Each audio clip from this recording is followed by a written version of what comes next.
గతంలో ఇట్లాంటి పరిస్థితి వచ్చినప్పుడు కొంత కోదండరామ్ సార్ కొంత ఇన్వాల్వ్ ఎస్. అయ్యి నిరుద్యోగ యువత కోసం కొంచెం మాట్లాడడము, వాయిస్ పెంచడము, అవును. ప్రెజర్ చేయడం లాంటివి, లేకపోతే హరగోపాల్ సార్ లాంటి వాళ్ళు కొంత చేసినట్టు చూసాం. So yes. ఇప్పుడు మీరు ఈ గ్రూప్ 1 ఈ రెగ్యులారిటీస్కి సంబంధించి కావచ్చు, హైకోర్టు అంత స్పష్టమైన తీర్పు ఇచ్చిన తర్వాత కేటీఆర్ గారిని కలిసినట్టుగానే కోదండరామ్ సార్ గారు అంటే వాళ్ళని ఏదైనా కలిసే అవకాశం ఉందా? కలిసారా? కలిస్తే ఆయన ఏం చెప్పారు గవర్నమెంట్తో? ఎందుకంటే ఆయన ఒక ప్రతినిధిగా గతం నుంచి కూడా ఉద్యమం నుంచి కూడా ఉన్నారు కాబట్టి ఆయన్ని అప్రోచ్ అవుతే ఆయన గవర్నమెంట్ మీద ప్రెషర్ పెంచే అవకాశం ఉండేదేమో కదా. దానికి మీరు ఏమైనా ప్రయత్నం చేశారా, చేస్తున్నారా ఏంటి? ఆల్రెడీ వెళ్ళి కొంతమంది కలిసారండి. ఈ బిఫోర్ జడ్జిమెంట్ వచ్చే ముందే కొంతమంది వెళ్ళి కలిసాం. గ్రూప్ 1 అట్లా ఉంది, గ్రూప్ 2, గ్రూప్ 3 ఇంకా రాలేదు, కొత్త నోటిఫికేషన్ సంగతి ఏంది, మీరు మాట్లాడారా? ఎందుకంటే నిరుద్యోగులందరూ కాంగ్రెస్ వైపు తిరగడానికి ప్రధాన కారణం కోదండరామ్ గారనే చెప్తానండి. అందులో నేను ఒక దాన్ని కాబట్టి నేను ఇంత స్ట్రాంగ్గా చెప్పగలుగుతున్నా. సో అందరిని అటువైపు తిప్పినప్పుడు అంతే బాధ్యతగా వీళ్ళ గురించి మేము అడగక ముందే ఆయన మాకంటే ఒక అడుగు ముందు ఉండాల్సిన వ్యక్తి.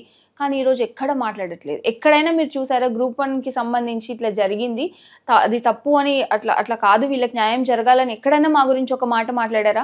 ఏది ఉండదండి. ఈవెన్ మేము వెళ్ళి డైరెక్ట్గా కలిసినా తను చెప్పే మాట ఏముంటుందంటే, నేను మాట్లాడతా, ఈసారి ముఖ్యమంత్రి గారితో మీటింగ్ ఉన్నప్పుడు మీ పాయింట్స్ నేను రేజ్ చేస్తా అంటారు. అదంతే. ఇంకా దాని నుంచి వచ్చే రిజల్ట్ ఏంటి అనేది మేము ఇప్పటి వరకు చూడలేదు. మేము అసలు కలవలేదు అన్నట్టు కాదు. ఆల్మోస్ట్ ఈ 2 yearsలో చాలాసార్లు చాలా రకాలుగా చాలా సమస్యలతో కలిసినాం, కానీ ఒక్క సమస్య పరిష్కారం చేయలేదండి. సో ఇంకా మాకు నమ్మకం ఎట్లా ఉంటుంది? వాళ్ళందరూ ఓన్లీ వాళ్ళ పదవుల కోసం చేసిరు అనేది మాకు ఇంకా డే బై డే స్ట్రాంగ్ అవుతుంది తప్ప, మా కోసం ఒకరున్నారు మేము వెళ్ళి అడగొచ్చు అనే నమ్మకం మాకు లేదు.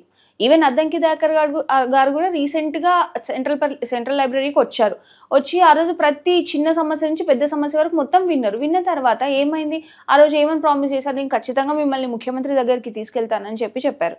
కానీ ఈరోజు ఇంతవరకు ముఖ్యమంత్రి గారి దగ్గరికి తీసుకెళ్లేదు. మధ్యలో అప్పుడు ఫోన్ చేసి డిప్యూటీ సీఎం గారు అపాయింట్మెంట్ ఇప్పిస్తాను అంటే, మేము ఆల్రెడీ డిప్యూటీ సీఎం దగ్గరికి వెళ్ళి మా బాధలను ఒకసారి చెప్పినాం. ఎన్నిసార్లు చెప్పమంటారు?